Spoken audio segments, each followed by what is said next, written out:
Kenapa Boruto bang? Keren tau Ji. Apa hukumnya mustik? Kalau misalnya, oh lagunya kegedean saat di stream.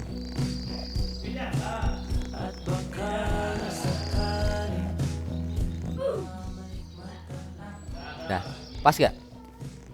Yang di stream aman gak? Masih kencengan?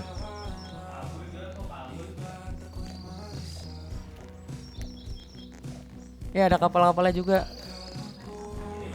Kapalnya cuma ada 4. Let's go. Siapa yang ngendarin ini? Yang bener kak? Oh ya, hukumnya musik itu kalau dia melalaikan dia jadi haram ya. Eh, ini kenapa sih? Nah, ayo sini. Yang rapi, yang rapi.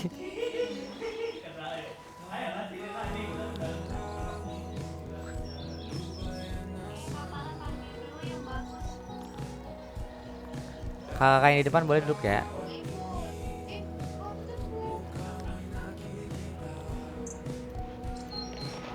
Nggak bisa duduk, Pak Ustaz. Ada duduk.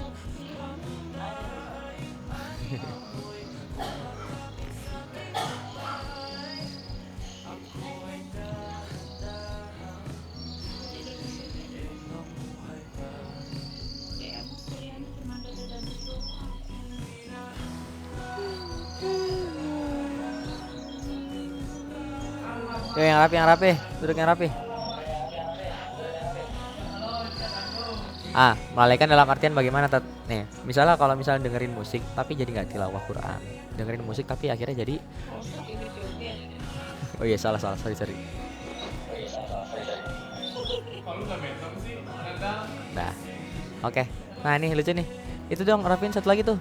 Yang pakai bebek yang sebelah kiri majuin. Jadi pas dengerin musik itu jadi nggak tilawah, yang kayak gitu loh.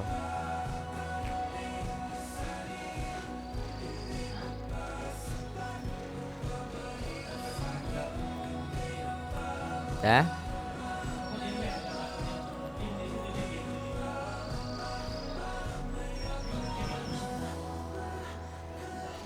Ayo semuanya yang rapi, duduk yang rapi ngadepnya. Istidroj. Oh, boleh.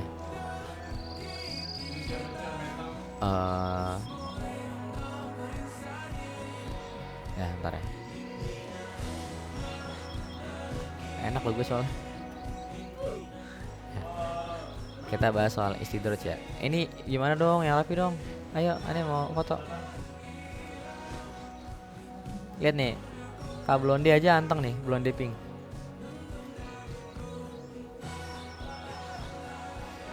Ada lagu yang lebih enak gak?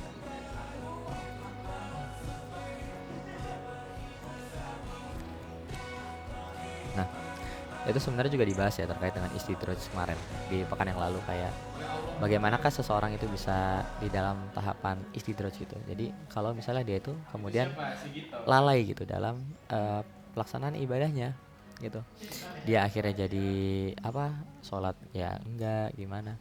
Gini teman-teman, orang yang jadi Imam Ghazali itu membagi 4 orang ya. Jadi ada 4 tipikal orang yang dia tuh bodoh tapi dia tuh tahu kalau dia tuh bodoh. Ada orang yang dia tuh ada orang yang nggak bodoh dan dia tahu kalau dia tuh bodoh gitu ya. Dan kalau misalnya ada orang yang dia tahu dia tuh bodoh tapi dia itu sebenarnya kayak gitulah.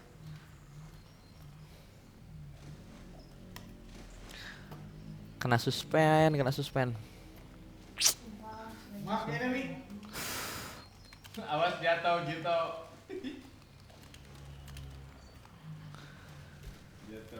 Masa kena suspend mic-nya? Sebelum kayu C1. Ngeprem banget, Cok.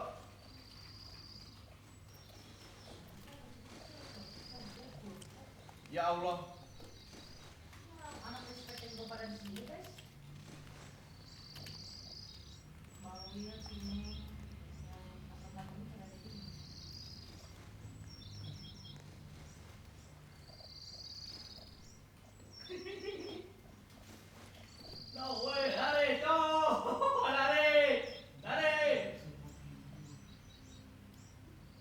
Join DJ aja kita pakai mic abah. Oh iya. Ini pakai ini aneh pakai stream di itu apa namanya? Ya udahlah, aneh bocorin. Aduh, gimana ya? Aneh nggak pakai Discord. Aneh belum belum login juga Discordnya. Ya nggak apa-apa. Hitung aja, hitungin yang di apa namanya yang di live atau bisa nggak pakai live aja? Aneh belum follow itu soalnya belum login Discord atau pakai ini ya, pakai HP.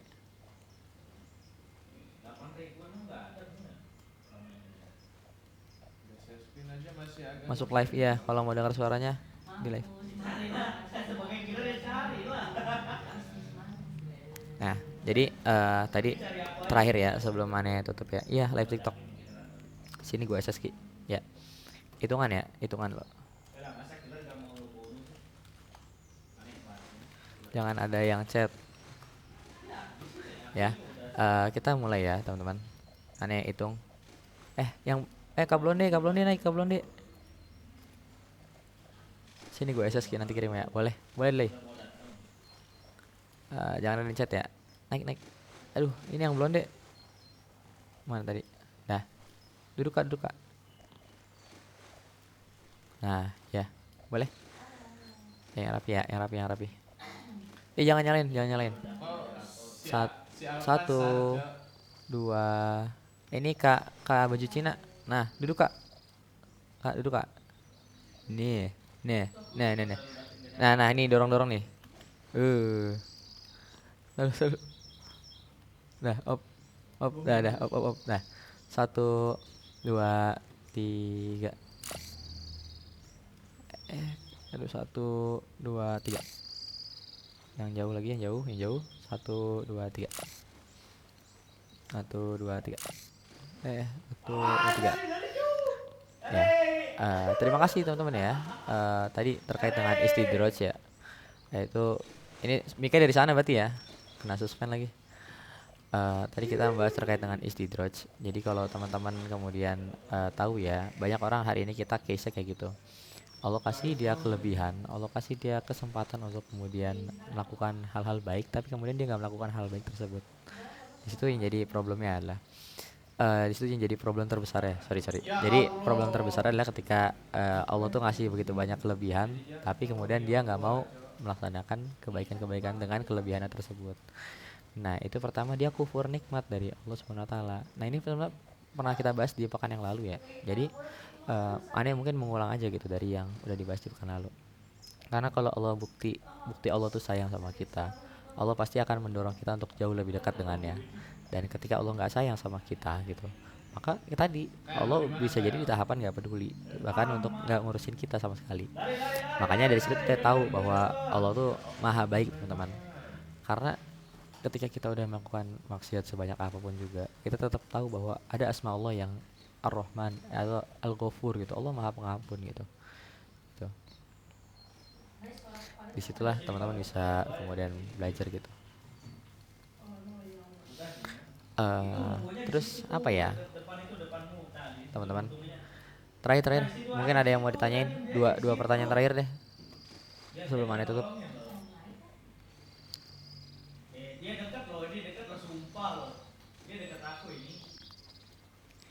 Ingat kok sambil edit ini. Ya, yuk sebelum ditutup. Tadi terkait istidroj ya. Itu jawabannya udah pernah aneh bahas, Bang. Jadi nanti aneh begitu. Ada yang mau nanya lagi nggak? Ada yang mau nanya nggak? Yes, Kak, apa hukumnya menikahi Nasrani? Gak boleh. Ya. Itu udah jelas di dalam Al-Qur'an gak boleh. Wala tankihul musyrikina hatta yu'min. Jadi itu dalam surat Al-Baqarah, jangan kita menikahi orang yang Nasrani sampai mereka masuk jadi orang yang beriman gitu. Wala tankihul musyrikati hatta yu'minu. Orang yang jangan juga menikahkan daripada orang istri anak-anak perempuan dengan itu, dengan yang non muslim gitu. Jadi nggak boleh ya. Aneh cukup jelas di sini. Jadi karena ini ada dalil dalam ayat Al-Qur'an, nggak bisa ngelak dari yang mana. Nah, Kak, kalau orang yang jahatin kita hidupnya lebih bahagia dari kita harus gimana? siapa yang Nah, ngajak, Cok? teman-teman gitu ya, ketika kita bilang bahwa hidup seseorang itu jauh lebih bahagia gitu ya dibandingkan hidup kita, kemudian sebenarnya dia sering berlaku jahat, tadi bisa jadi dia masuk ke dalam orang-orang yang kita sebut sebagai istidraj gitu, yang memang Allah kasih apa ya kelebihan, Allah kasih kelebihan buat dia, Allah kasih nikmat buat dia, Allah kasih banyak hal sampai akhirnya beliau tuh lupa gitu, lupa bahwa nikmat yang diberikan itu adalah dari Allah Subhanahu wa taala.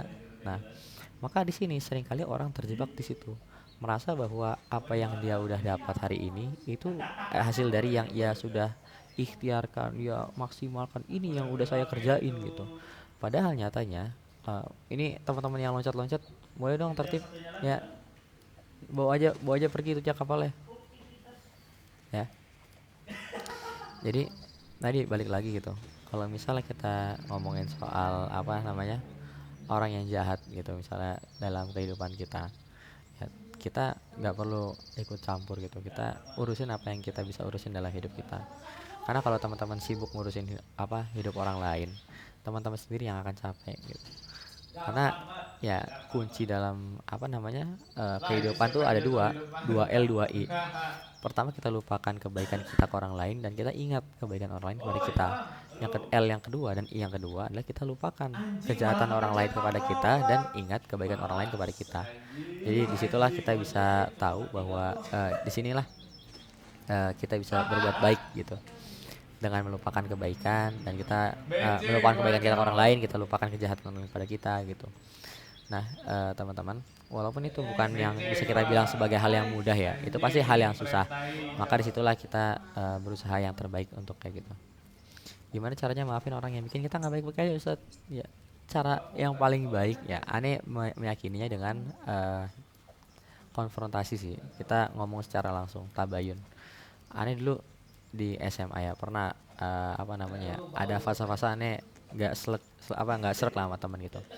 Aneh apa namanya mungkin karena aneh dulu ketua OSIS kali ya, jadi orang-orang tuh apa ya, mereka nggak senang sama kebijakan yang aneh berikan, atau ada hal-hal yang mereka nggak suka juga gitu. Nah, jadi aneh di kelas juga waktu itu pernah ada masa-masa dijauhin juga gitu. Nah, kemudian gimana cara akhirnya aneh bisa berteman lagi sama si teman aneh ini? Itu yaitu dengan aneh secara langsung datengin orangnya, kayak kira-kira dari lu ada masalah apa sih gini. Karena kalau nggak diomongin secara langsung gitu, kita akan apa namanya sama-sama terjebak gitu loh dalam pikiran kita, ngerasa kalau misalnya dia itu udah yang ini aduh bebek, jujur bebek ganggu nih kayak gitu. Kayak tadi gitu loh, kita udah berusaha untuk ngomong secara langsung, dan kalau misalnya udah ngomong secara langsung itu akan memudahkan kita untuk tahu masalah itu ada di mana gitu. Jadi cara maafin orangnya adalah menghadapi masalahnya apa. Kalau teman-teman udah minta maaf, udah melaksanakan yang terbaik, maka ya udah sisakan dan serahkan semuanya kepada keadaan gitu, kepada Allah Subhanahu wa taala. Kak, aku susah untuk tobatan nasuha. Tobat nasuha tuh gampang banget teman-teman. Itu tobat yang paling gampang. Nggak, sebenarnya nggak paling gampang sih. Tobat nasuha tuh bisa dimulai dari tobat-tobat yang kecil dulu, dari istighfar dulu. Kalau istighfar udah, baru nanti sholat tobat. Kalau udah sholat tobat kecil-kecil dulu. Kalau misalnya besok kita maksiat, hari ini kita tobat, besok maksiat kita tobat, itu nggak apa-apa, terus-terusan gitu loh. Terus mana nih? Saat live bisa tonton lagi nanti, atau cuma bisa nonton sekali aja yang sekarang? Bisa. Aneh selalu post di YouTube ya, jadi jangan lupa follow YouTube ya. Ini udah selesai nih. Aneh sekarang mau post yang satu lagi. Nih aneh matiin record ya. Siap. Ya, jadi kurang lebihnya seperti itu ya. Aneh ucapkan terima kasih banyak.